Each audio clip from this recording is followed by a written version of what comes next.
Bienvenidos a esta sesión titulada La narración.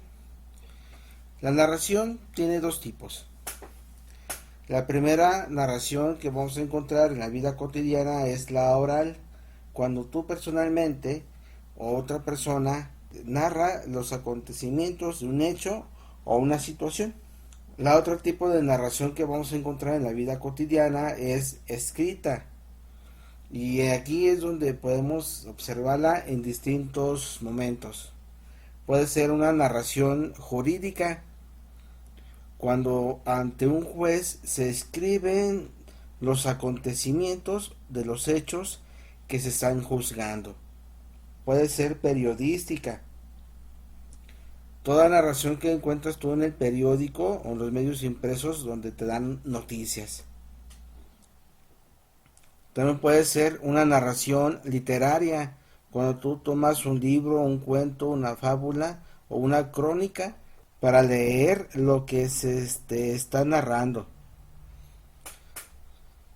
Ahora bien, en la narración tenemos al menos 5 elementos principales que no van a cambiar y son esenciales. Vamos a tomar un ejemplo, el cuento de la Caperucita Roja, para entender bien estos elementos. Hay un primer elemento que se llama narrador. Es el que cuenta cómo van sucediendo los acontecimientos en la historia. Se encuentran los personajes. En el cuento de la Caperucita Roja encontramos dos personajes principales, que es Caperucita Roja y el Lobo Feroz. Personajes secundarios pueden ser el leñador, la abuelita y la mamá. O un personaje de ambiente o de ambientación puede ser un pájaro que vuele, un grillo que cante. Otro elemento de la narración es el lugar. En este caso, el lugar donde se da el cuento de la Caperucita Roja es en el bosque. Y un tiempo. Regularmente nos presentan un bosque que está verde, que tiene flores. Eso nos indica que el tiempo donde se desarrolla la historia es en el momento de verano, donde todo está verde, donde todo está florecido. Y por último, el quinto elemento que tenemos en la narración se llama trama. Cómo se está dando los elementos de la narración uno tras otro. Si no se da uno, no se da el otro. O si cambia uno, cambia los acontecimientos que vienen a continuación. Esos son los elementos de la narración. También la narración tiene una estructura.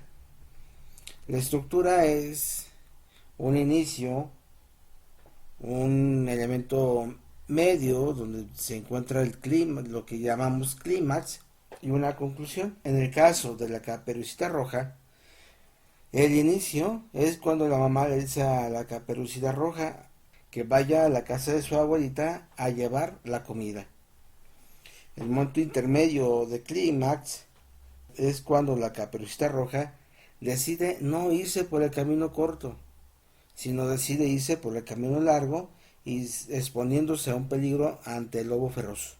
Y el final, gracias a los gritos de Caperucita Roja, llega un leñador y la salva a ella y a su abuelita. Cuando hablamos de narración encontramos tres tipos de narradores. El primer tipo de narrador que vamos a encontrar es el narrador protagonista. Narra los acontecimientos que le ocurrieron a él mismo a partir de su propia vivencia. El Principito, donde la historia es contada por el mismo Principito. Un segundo narrador lo encontramos en el narrador testigo, es aquel que cuenta los sucesos que ocurrieron a un tercero. Y como es un testigo, difícilmente se puede equivocar en los acontecimientos. Un ejemplo de este narrador testigo lo encontramos en las historias de Sherlock Holmes.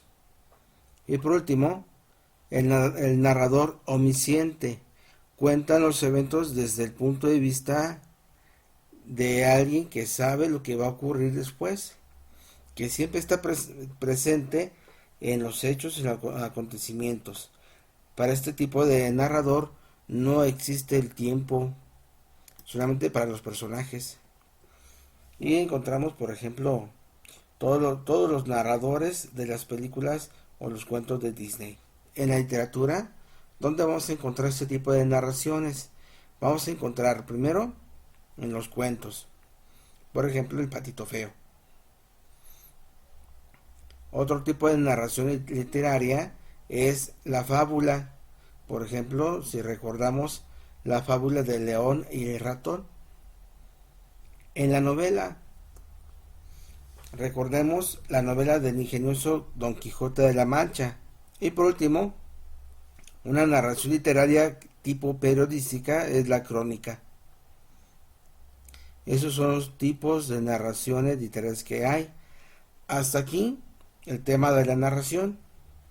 Nos vemos en la siguiente ocasión. Gracias por tu atención.